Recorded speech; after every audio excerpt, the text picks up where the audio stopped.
and welcome to Tarmac, or should I say ciao. I am Dave. And I'm Matthew, and if you can see, I'm all dressed up for the occasion because I am an Alfisti, and today, for the first time in 6 or 7 years, we have a brand new Alfa Romeo. It's the Tonale.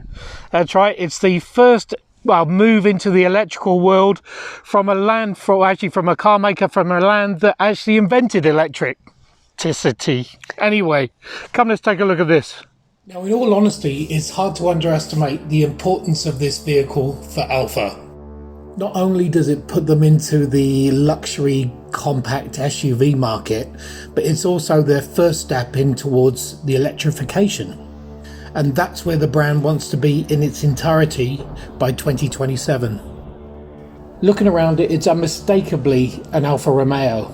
It comes with a trilobo nose, and the Scudetto shield is more enhanced, more 3D looking. The 3+3 headlights are now matrix LEDs, so making sure that you don't blind the oncoming cars, but also, the vehicle itself looks so good, it will probably blind them anyway.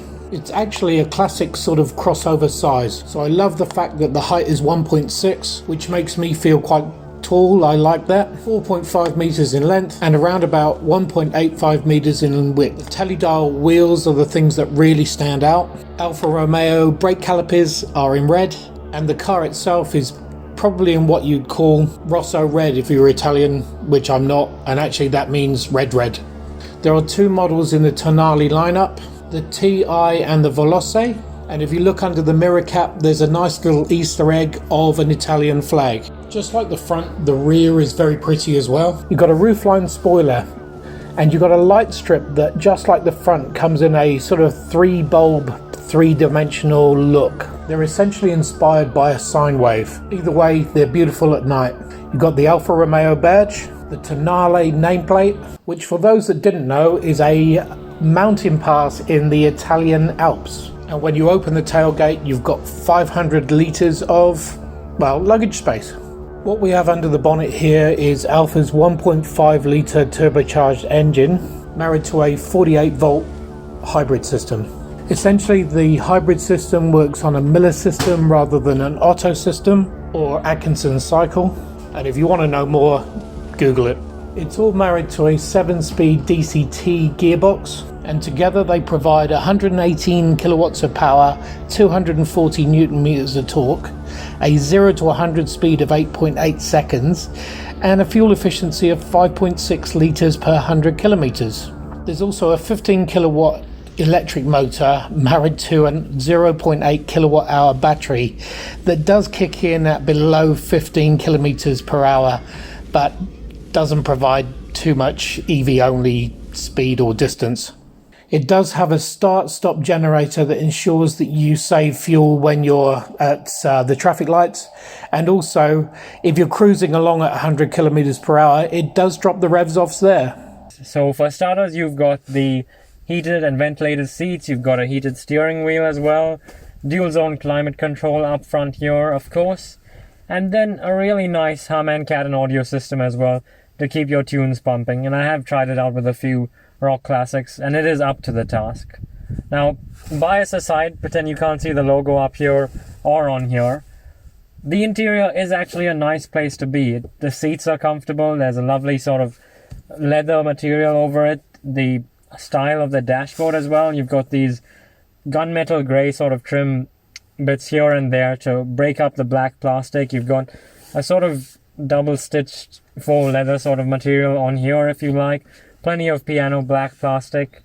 And then, it's just sort of convenient at the same time as well. You've got some generous sized door bins there, your cup holders here, a under armrest storage, your wireless charger for your phone. There's even 2 different USB chargers up front there. You've got a 12 volt socket, and everything sort of, it's not extremely quirky. The air conditioning controls are all there. There are buttons as well, which is something I do like as opposed to having everything in the screen. And then you've got an actual physical shifter here rather than a little stub thing that you have to play around with. Right. Anyway, the other cool thing to remind you that you are in an Alfa Romeo, of course, is there's a Italian flag or tricolore in the middle there, just like what you saw on the mirrors on the outside of the car. There are a couple of quirky things if you like though, because this is an Alfa Romeo. So firstly, that pillar right here is a little bit forward, so if you've got your seat in a forward position, it can be somewhat awkward to get into. You also have got the issue with the footwell, where your rest for your left foot is like in a sort of odd position, and the central tunnel bulges into it, so you can't fully rest your foot on there.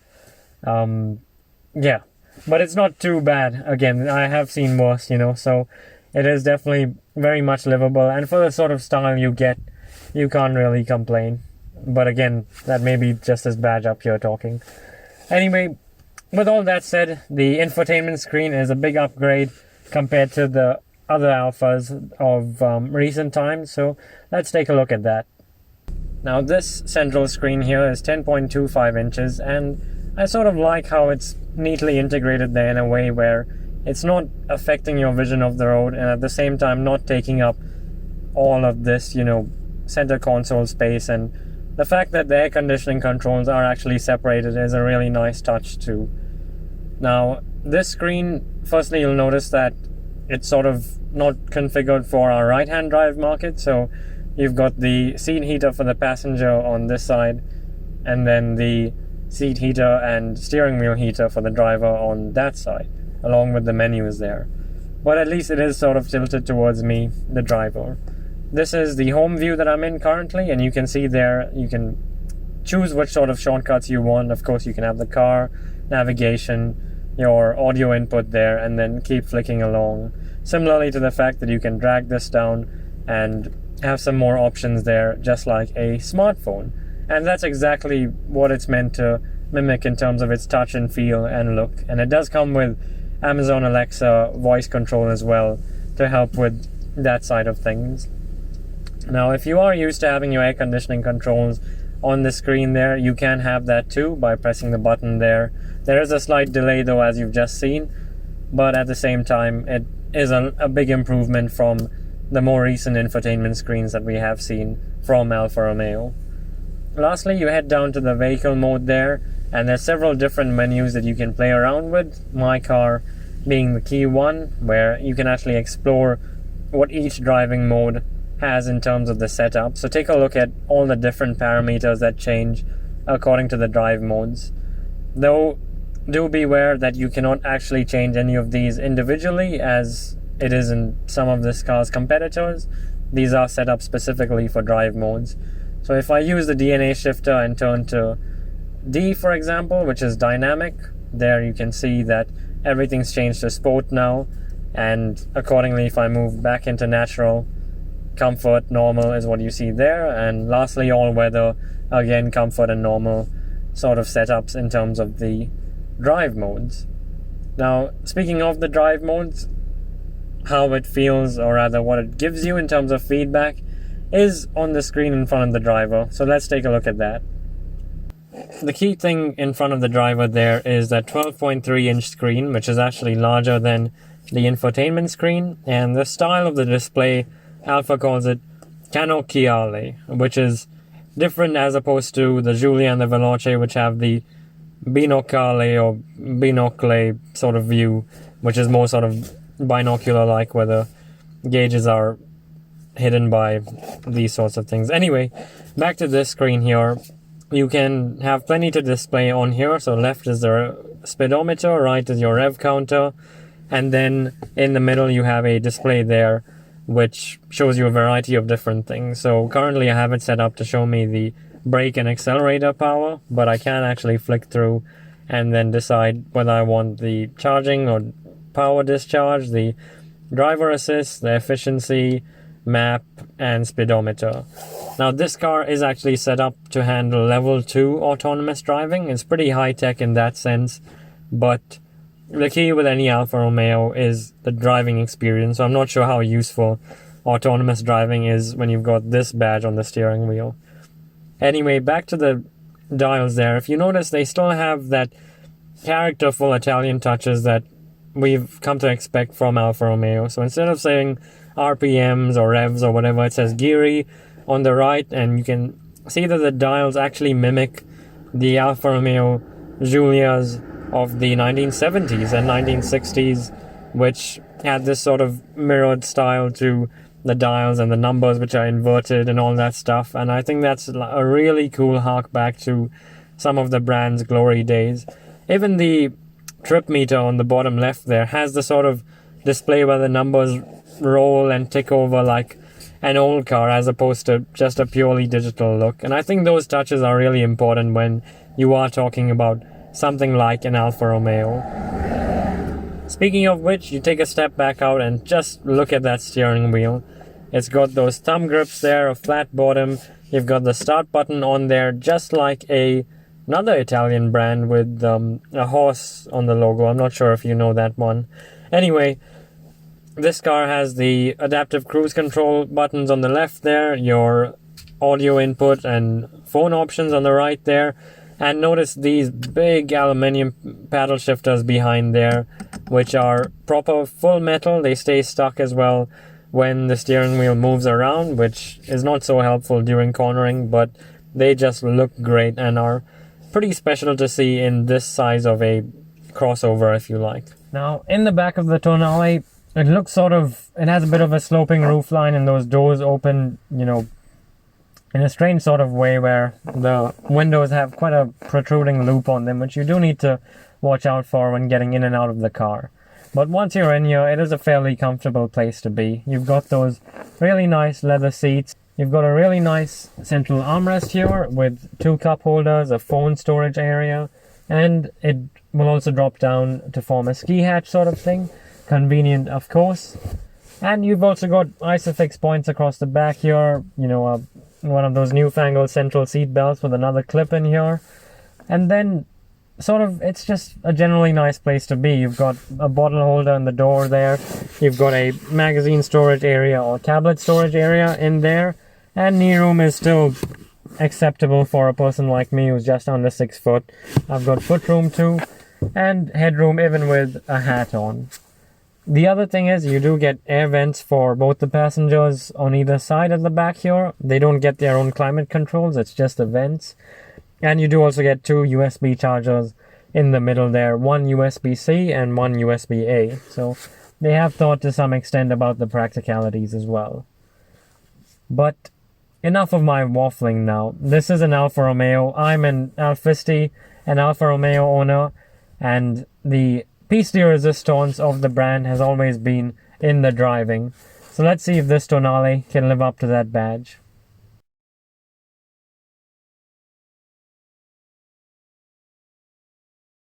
Okay, as you can see, don't adjust your TV sets.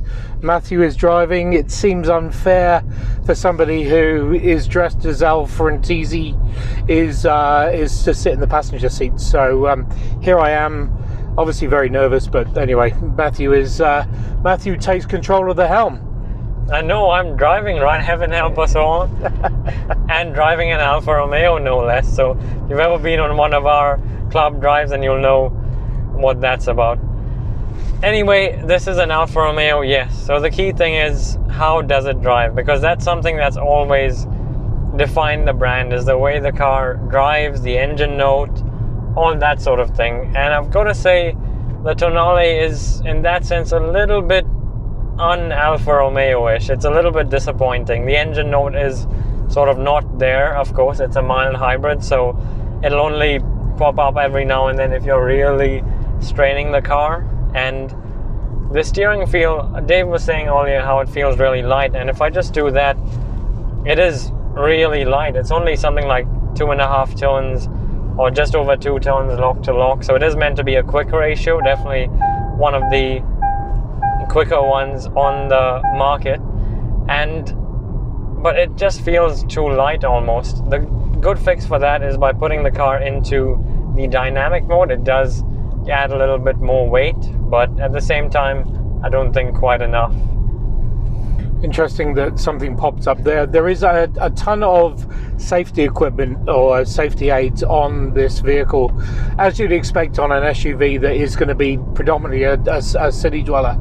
and actually most of it's pretty good. It's not too intrusive, does beep a little bit, and actually, as we found out earlier, it doesn't really like direct sunlight. It's a bit of a vampire. It sort of switches off there, but I don't know what an Italian vampire, Vampirio or whatever it is, but it's, on the whole, it's really good. It's they say it doesn't interfere too much with the drive, and I'd be pretty much bang on. It doesn't interfere too much at all.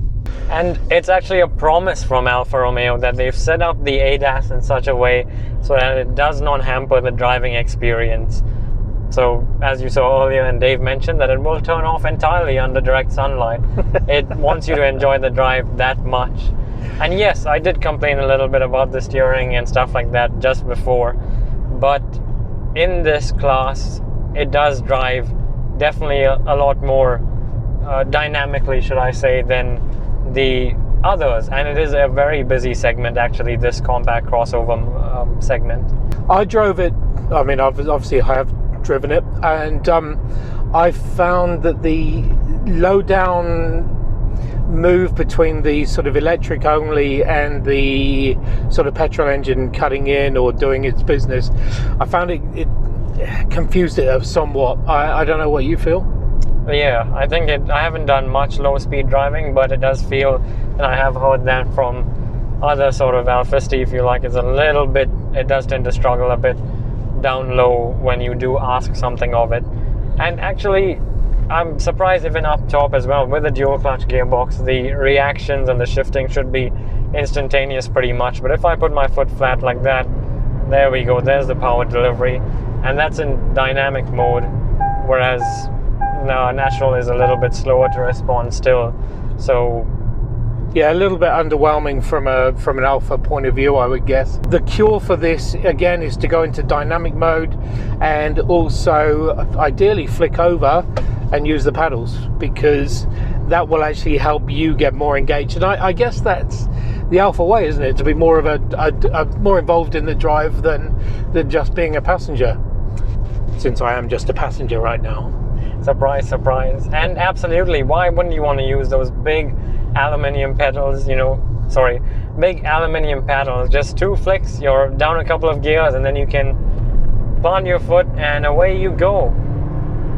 Look, it's an Alfa Romeo, and I do really love the brand for their quirks and their... Would never have noticed. Their history and stuff like that, but that can only get you so far. In a market like it is today, this crossover market, and the type of car that this is being built to sell units so that Alfa can fuel their sports cars and the stuff that we really love. And in that sense, it's fairly affordable, I'd like to say, in terms of that luxury crossover market. It does offer plenty of ticked boxes compared to some of its competitors for a good enough price too, and with that unmistakable flair and design that Alfa Romeo and Italian cars have always had, that is definitely there still. It's definitely a pretty car on the outside, and actually, even being a passenger on the inside, it is. There's plenty of nods towards the Alfa of old, and there's plenty of Italianness about it, and it does make me want to have a spaghetti bolognese and things like that, and maybe stop for a pizza on the way through. That was bound to come out, but I don't know. I still feel it should have more bite. Absolutely. When you talk about the history of certain brands, Alfa Romeo is up there, as I might say that it's the car manufacturer's manufacturer. Like Enzo Ferrari, Henry Ford have all spoken about their admiration for the brand. It's been a long time since then, of course, but if they were to look at it nowadays, making these sort of hybrid SUVs and stuff like that, I think they too would feel that we have certainly lost our way a little bit. But I'm certainly veering off the road too. But yeah, this is not what the brand's about, this sort of stuff, and it doesn't feel Alfa enough for me. But I think this is just the first stepping stone. So I think once you put the PHEV in, and then when it goes fully electric, I think that's when they're really going to up the game and make it their own, I think.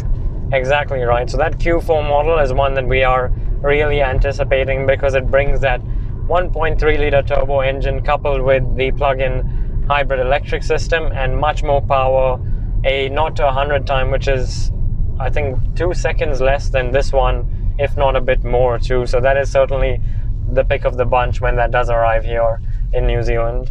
Yeah. All round visibility is good though. I'm actually surprised. Well, no, I shouldn't be surprised. It is actually it's pretty good from there. And road noise, personally, I think it's not brilliant. It is slightly noisy, particularly on New Zealand roads, which, mind you, everything's noisy on New Zealand roads. But I guess that's down to the fact that it's, I mean, those beautiful wheels that I have brought up several times and relatively skinny rubber on it. So it does handle nicely if you were to sort of take off some of the driver's aids that aren't supposed to cut in and annoy you. But it does sit nicely on the road. Don't get me wrong, that it does definitely tick those boxes in terms of practicalities and little luxuries, like the Harman Kardon audio system, as I said before, is a really nice touch. And the materials, fit and finish is generally quite good. And Alfa Romeo have certainly upped their game, in that respect. Everything that's electronic on here works properly. We haven't had, any random warning lights apart from that safety system. And the mirrors, are useful.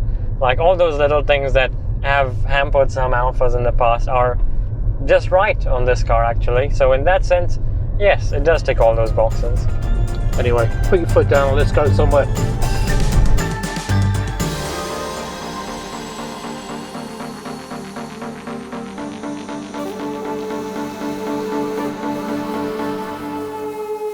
Whew. That was terrifying. So there you have it, the new Alfa Romeo Tonale Veloce, and anything else ends in A and E and things like that. Look, it does hit the marketplace for the sort of SUV, for the compact SUV that sits below the Stelvio, so it is beautifully placed for there. It is, I mean, unmistakably Alfa in its looks, and also the way it sort of, I don't know, there's an Italian feel about it, but I just think it could do with a little bit more oomph. Absolutely. In terms of on the relative boxes that a buyer in this segment would look for, it definitely ticks those and adds that Italian style and Alfa history to it. But in terms of the Alfa appeal, that's always touched your heart more than up here, I guess, to a certain extent. It does miss a little bit of that human feel, if you like, that has always made these cars so distinctive. But what do I know, right? Well, you are pretty touched up here. Anyway, ciao. See you on the next one.